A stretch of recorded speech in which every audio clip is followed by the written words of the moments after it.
Bonjour à tous, j'espère que vous allez bien, Mizrat Hashem, et que vous avez fait une bonne semaine, déjà jeudi soir. Donc, le moment adéquat pour parler de la paracha qu'on va lire dans 2 jours.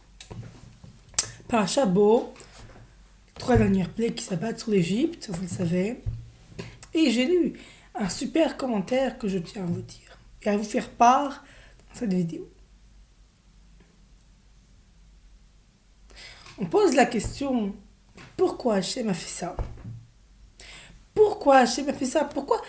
Il a dit lui-même, j'ai endurci le cœur de Paro pour qu'il dise non, et comme ça lui, il va dire, Hachem c'est le Dieu, Hachem est un, et les idoles elles vaut rien. Hachem, il voulait absolument que Pharaon, Paro, ils reconnaissent que lui est Dieu. Et donc il a endurci son cœur, il a fait tout un stratagème. On connaît l'histoire. Et on dit, mais pourquoi? Tout simplement, dès Parashat Shmot, il dit, pour pas qu'ils se vengent, on va les faire travailler, tu le tues, et on sort tous sur mon Sinaï directement en une paracha. En un coup de manche. Pourquoi? Après tout, c'est vrai, pourquoi Shemot, on a eu Zaïra, on a eu Bo, on a eu des parachutes, on a plus eu de briques, on a plus de paille, on a eu des souffrances.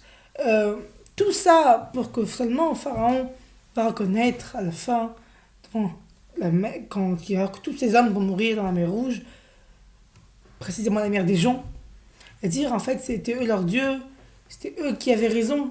Tout ça pour ça? Ah ben non.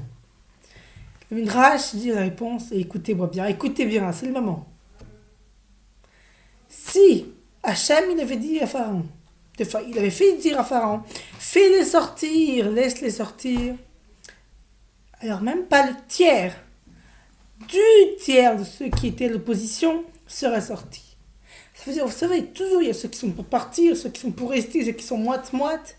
Même pas le tiers, du tiers de ceux qui voulaient rester seraient partis. Ça veut dire quasiment rien. Vous savez, Torah, ça veut dire quoi Torah? Beaucoup de gens disent on lit la Torah, ils ne savent même pas c'est quoi le mot Torah. Torah, ça veut dire enseignement en ivrite.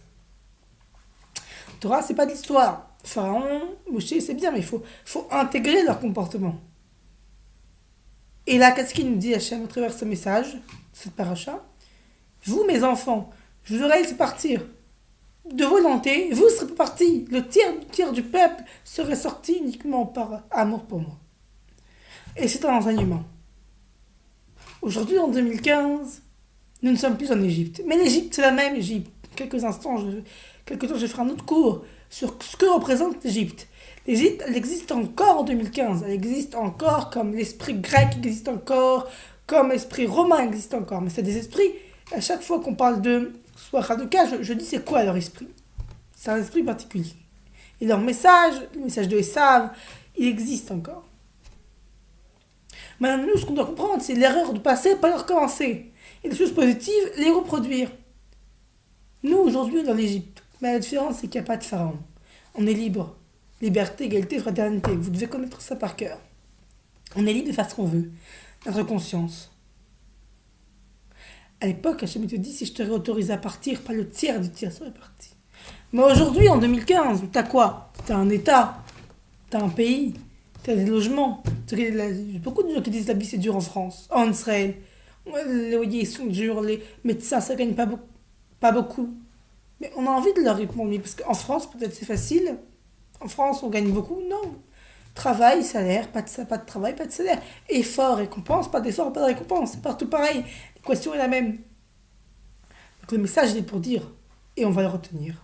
Et on va l'appliquer maintenant, dès maintenant, et avec la volonté d'Hachem, et qu'on le veuille ou pas.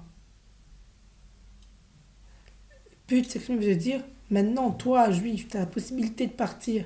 Mashiach, il arrive vraiment bientôt. Rabbi Nachman, il a dit, Nitzarti v'natzar, gamarti ve'igmor. J'ai terminé, je terminerai, j'ai fini, je finirai. C'est fini. Mashiach, il est là maintenant. Il est là, mais 2015. Depuis déjà 2014, 2013, et depuis 2000, il est là. Mais il est en train de se développer dans le monde. Il est déjà descendu. Béhémet. Maintenant, il faut nous activer la manivelle pour le faire voir. Commencer. J'ai fait un cours là-dessus une fois sur Agar. Agar, elle a vu.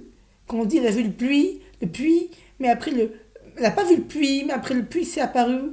Et je dis, en fait, non, c'est juste, à un moment donné, elle n'a pas vu, mais quand elle s'est concentrée, elle a vu. C'est-à-dire, quand tu veux être avec Hachem, tu vois ce que tu veux voir. Et ce que tu dois voir. Ce que il faut que tu vois et tu le vois. Tu veux un puits, tu vois un puits. Ça, c'est l'enseignement. Ça, c'est l'enseignement. Qu'on doit comprendre maintenant, aujourd'hui, toi, tu veux Mashiach, tu veux un Mashiach, tu dois comprendre que tu dois faire comme ces juifs qui sont partis. Tu dois partir en Eretz Israël. C'est la finalité de tout, Eretz Israël. C'est pas de corps sans âme et d'âme sans corps. Alors, Pessah Hashem, qu'on va tous retourner dans Eretz Israël. Et pas que pour le mois d'août, pour Pessah, pour l'éternité, comme on dit à tous. Justement, c'est par ça on parle des dînes de Pessah et qu'on dit toujours à Pessah, Shna Abba Birushalayim, Hashem, Amen.